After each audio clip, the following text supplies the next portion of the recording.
నమస్తే, welcome to టీవీ24 news. Palnadu జిల్లా గురజాల నియోజకవర్గం దాచేపల్లి పట్టణంలోని 3వ వార్డులో జరగనున్న ఉప ఎన్నికల నేపథ్యంలో వైసీపీ నేతలు మున్సిపల్ కమిషనర్ వెంకటేశ్వర్లను కలుసుకుని వినతిపత్రాన్ని సమర్పించారు. కొత్తగా ప్రకటించిన ఓటర్ల జాబితాలో 484 ఓట్లు తగ్గాయని నేతలు ఆందోళన వ్యక్తం చేశారు.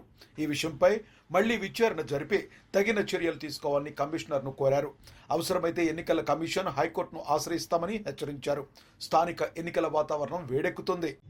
దాచేపల్లి నగర పంచాయతీ 3వ వార్డు బై ఎలక్షన్ల కొరకు నోటిఫికేషన్ తొందరలో రాబోతుందని కమిషనర్ గారు తెలియజేయడం జరిగింది. దానికి గాను బై ఎలక్షన్లో 1596 ఓట్లు 3వ వార్డు లిస్టుగా ఉంది. కానీ ఇప్పుడున్న కమిషనర్ గారు 1112 ఓట్లతోటి ఒక నమూనా తయారు చేసిండ్రు. దాదాపు 3వ వార్డులో ఓటు వేసినటువంటి 484 ఓటర్లు ఓటు హక్కుని కోల్పోవటం జరుగుతుంది. మేము ఒకటే కమిషనర్ గారికి అభ్యర్థిస్తున్నాం, 3వ వార్డులో ఉన్నటువంటి పాత ఓటర్ లిస్టు ప్రకారం దానికి సంబంధించినటువంటి బౌండరీ ప్రకారం ఓటర్ లిస్టుని కానివ్వండి, అదే రిజర్వేషన్ని కానివ్వండి మార్చటం అది చట్టానికి విరుద్ధంగా ఉంటుంది.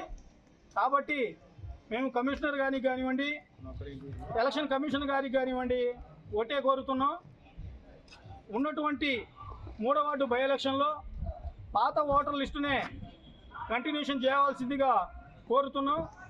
లేని ఎడల దానికి ఓట్లు కోల్పోయేటువంటి 484 మంది ప్రజలు ఓటు హక్కుని కోల్పోతారు. దానికి లీగల్గా మేము స్టేట్ ఎలక్షన్ కమిషన్ గారికి కానివ్వండి, కలెక్టర్ కానివ్వండి, హైకోర్టుకు కూడా అప్పీల్ చేయాలని కోరుకుంటున్నాం.